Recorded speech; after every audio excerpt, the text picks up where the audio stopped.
اتارا نہ ہوتا، گر خدا نے مسیح کو اتارا نہ ہوتا تو آدم کا کبھی کفارہ نہ ہوتا مکمل کفارہ کبھی آدم کا، اگر مسیح نے خدا کو پکارا نہ ہوتا۔ جو بھی یہاں حاضر جماعت ہے اور جو کوئی کسی نہ کسی طرح خدا کی خدمت کرنے والے ہیں، خواہ وہ گھروں میں ہے یا باہر ہے، میری طرف سے اس مبارک دن کا سلام۔ خدا کرے جو کچھ کلوری سے ملا ہے وہ سب کو مل جائے۔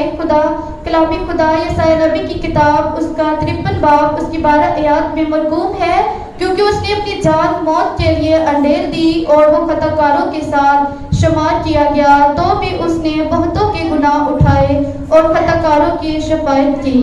آدم نے خدا کا کہا نہ مانا اور جب خدا نے اسے پکارا تو وہ چھپ گیا۔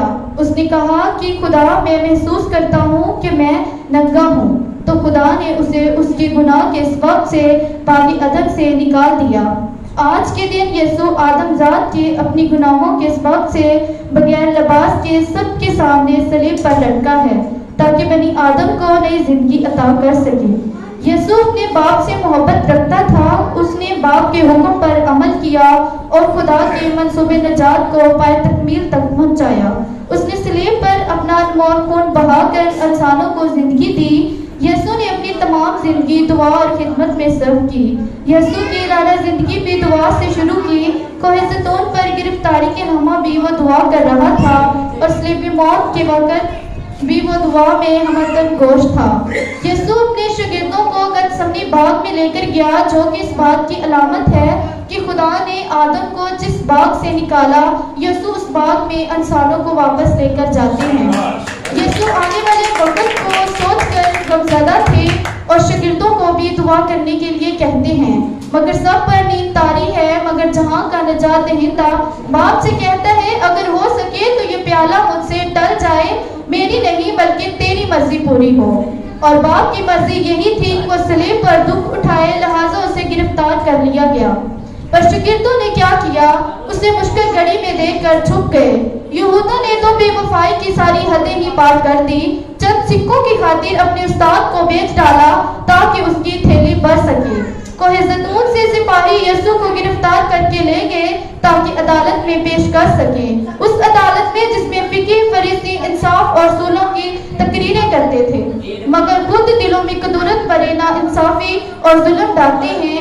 یسوع ساری رات غم اور افسوس میں ڈوبا رہا کہ اس کے ساتھی، اس کے ہمنوا اسے مشکل گھڑی میں تنہا چھوڑ گئے ہیں۔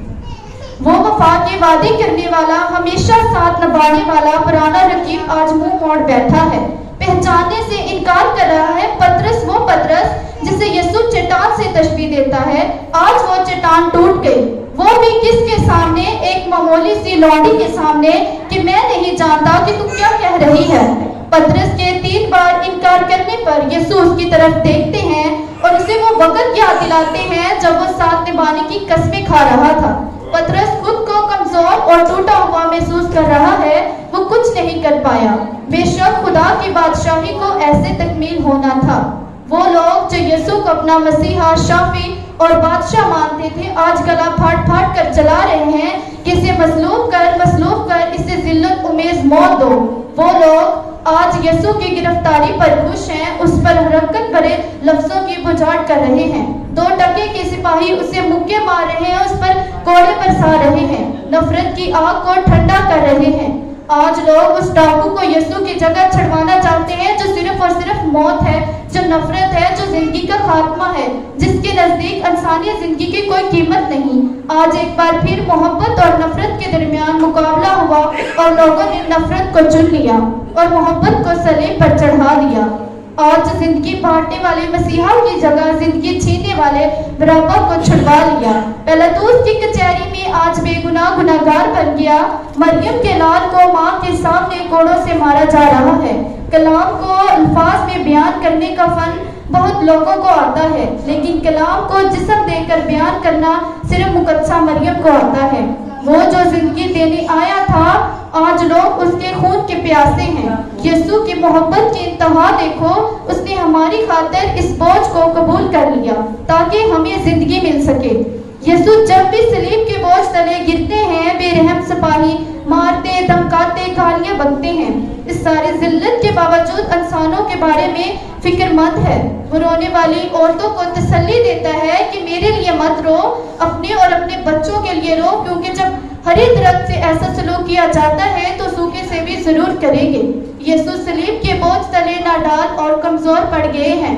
کلوری کے راہ میں پتھروں اور کانٹوں سے اس کے پاؤں لہو لہان ہیں۔ اس کے پاؤں میں اتنی طاقت نہیں رہتی کہ آگے چل سکے۔ یسوع تھکن سے ناڈال ہے۔ کلوری وہ مقام ہے جہاں گناہگاروں اور خونی ڈاکوں کو مصلوب کیا جاتا ہے۔ آج یسوع بھی گناہگاروں کے ساتھ کھڑا ہے۔ ظالم سپاہی سنگ دلی اور بے دردی کے ساتھ یسوع کے کپڑے اتارتے ہیں۔ اس کے زخموں سے چور بدن سے دوبارہ خون بہہ نکلتا ہے اور وہ ہمارے عزیزہ مسیحا کو بے رحمی کے ساتھ صلیب پر گراتے ہیں اور ہاتھ پاؤں میں کیل ٹھوکتے ہیں۔ یسوع درد سے چلا رہا ہے، اس کی پکاریں آسمان اور زمین کو ایک کر دیا۔ اس کا دکھ ناقابل بیان ہے۔ تو سوچے اس کا کیا حال ہوگا جس کی کلیجے کا ٹکڑا اس کی آنکھوں کے سامنے زندگی اور موت کے بیچ لڑ رہا ہو۔ کاش کوئی اس ماں کے دل کو جان سکتا، اس کے بس میں ہوتا تو ظالموں کا سارا ظلم خود برداشت کر لیتی۔ اس کے دل میں ظلم سہنے کے بعد بھی اپنے دشمنوں کے لیے پیار ہے۔ وہ باپ سے کہتا ہے کہ